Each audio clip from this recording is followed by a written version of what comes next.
Você já percebeu como o banco parece muito mais interessado em você quando está sem dinheiro do que quando está com dinheiro? Quando sua conta aperta, aparece limite, quando o cartão pesa, aparece parcelamento, quando o salário acaba antes do mês, surge uma oferta de empréstimo como se fosse uma ajuda. Mas quando você começa a fazer o básico certo, quando você consegue guardar dinheiro, quando você junta seus primeiros 10 mil reais, o silêncio aparece. Ninguém te liga, ninguém te oferece nada realmente interessante. No máximo deixam seu dinheiro parado em algum lugar rendendo pouco. Isso não é coincidência, isso é o sistema funcionando exatamente como foi desenhado. O banco não ganha dinheiro quando você está bem, o banco ganha dinheiro quando você precisa dele. E não é um pouco de dinheiro, são bilhões todos os anos, baseado exatamente nesse comportamento. Pensa na rotina da maioria das pessoas, você trabalha o mês inteiro, acorda cedo, cumpre suas responsabilidades, recebe seu salário e no dia seguinte metade já foi embora. Aluguel, contas, alimentação, transporte, compromissos fixos. O que sobra parece suficiente, mas na prática não é. Você começa um mês achando que vai dar, mas conforme os dias passam, o dinheiro vai sumindo. Pequenas decisões vão sendo tomadas, um gasto aqui, outro ali, e quando chega no meio do mês, a conta não fecha. E é exatamente nesse momento que o banco aparece como solução. Você recebe uma notificação dizendo que tem crédito disponível, limite aprovado, facilidade para resolver sua situação. E parece mesmo que resolve. Você pega 2 mil reais, parcela em algumas vezes, a parcela cabe no seu bolso e você pensa que está tudo sob controle. Só que o problema não está no primeiro mês.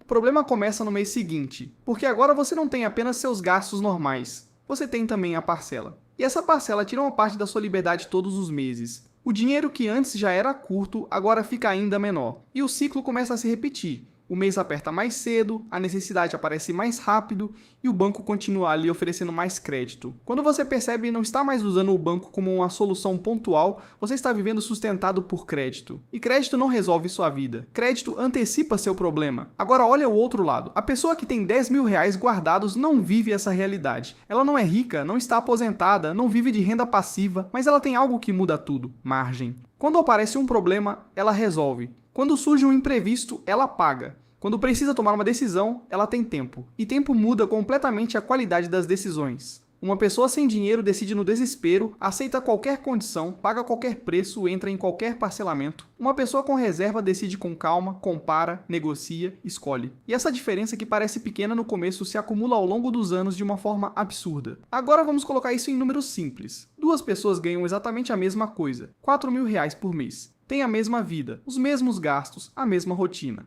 A única diferença é que uma não tem nada guardado e a outra tem 10 mil reais de reserva. Um dia o carro quebra. O conserto custa 2 mil reais. A pessoa sem reserva não tem escolha. Ela precisa pegar empréstimo ou parcelar. O problema de 2 mil reais vira uma dívida maior, com juros, parcelas e impacto nos próximos meses. Já a pessoa com reserva paga o conserto, talvez consiga desconto, resolve o problema e depois recompõe o dinheiro aos poucos.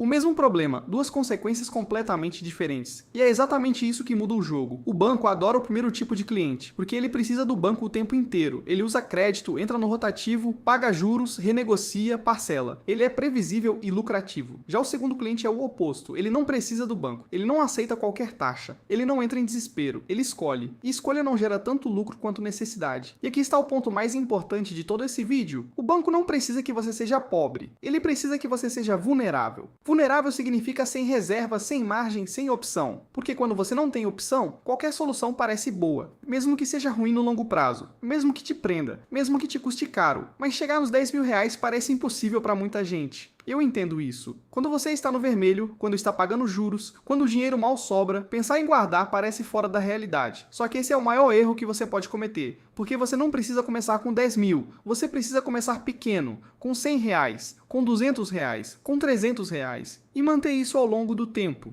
O que constrói patrimônio não é o valor inicial, é a consistência. Existe uma regra simples que muda tudo. Você precisa se pagar primeiro, não depois, não quando sobrar, antes, porque o dinheiro que sobra quase nunca sobra. Ele sempre encontra um destino, sempre aparece um gasto, uma urgência, um motivo. Quando você decide guardar antes, você força o comportamento correto. E com o tempo, seu padrão de vida se adapta, seu cérebro se adapta. Você aprende a viver com o que sobra depois de investir, e não o contrário. Agora, onde colocar esse dinheiro? Simples, sem complicação. Reserva de emergência precisa ter 3 características: liquidez, segurança e previsibilidade. Isso significa que você precisa conseguir acessar o dinheiro quando quiser, ele não pode correr risco e precisa ter um rendimento estável. Tesouro Selic, CDB com liquidez diária ou contas remuneradas são mais do que suficientes para isso. A reserva não é para te deixar rico, é para te proteger. E proteção é o que muda sua vida no começo. Porque quando você tem proteção, você começa a agir diferente. Você começa a negociar à vista. Você começa a esperar promoções. Você começa a escolher melhor. Quem não tem reserva paga mais caro por tudo, porque compra no momento errado, compra no desespero, compra sem opção. E isso ao longo do tempo cria uma diferença enorme. Mas tem algo ainda mais profundo acontecendo aqui. Não é só dinheiro, é psicológico. Quando você vive sem reserva, você vive em alerta constante. Qualquer problema vira um estresse. Qualquer gasto vira preocupação. Qualquer decisão vira pressão. E isso vai acumulando. Você dorme pensando em conta, acorda preocupado com dinheiro, evita olhar o extrato e com o tempo isso vira normal. Você começa a achar que viver assim é o padrão, mas não é. Existe um outro lado, e esse outro lado começa pequeno. Começa quando você consegue guardar os primeiros R$ 500, depois os primeiros 1.000, depois os primeiros 2.000. Cada valor desse já muda sua cabeça, já muda sua sensação, já muda sua postura. E quando você chega nos R$ 10.000, você percebe algo diferente. Você não entra mais em pânico. Você não reage mais igual. Você não aceita qualquer coisa. E é exatamente nesse momento que você sai do lado vulnerável da equação. Você deixa de ser o cliente que paga juros e começa a ser o cliente que escolhe. Você deixa de financiar o lucro do banco e começa a construir o seu próprio resultado. E tem uma coisa que ninguém te conta. Não é difícil chegar nos R$ 10.000. O que é difícil é manter o comportamento até chegar lá. Porque no meio do caminho, você vai querer parar, vai querer gastar, vai achar que não faz diferença, vai pensar em desistir. Mas é exatamente nesse momento que a maioria falha. A diferença entre quem chega e quem não chega não é inteligência, não é renda, não é sorte, é comportamento, é repetição, é consistência, é fazer o simples por tempo suficiente. E quando você chega lá, quando você olha para sua conta e vê que tem uma reserva real, você entende algo que ninguém consegue explicar antes de viver. A sensação de não depender, a sensação de ter opção, a sensação de não precisar pedir ajuda para o banco toda vez que algo dá errado. No final, liberdade financeira não começa quando você fica rico. Ela começa quando você deixa de ser vulnerável. E isso começa com os primeiros R$ 10.000. Se esse vídeo te fez pensar diferente, se inscreve no Bolso Inteligente, porque aqui você não aprende a sonhar, você aprende a construir.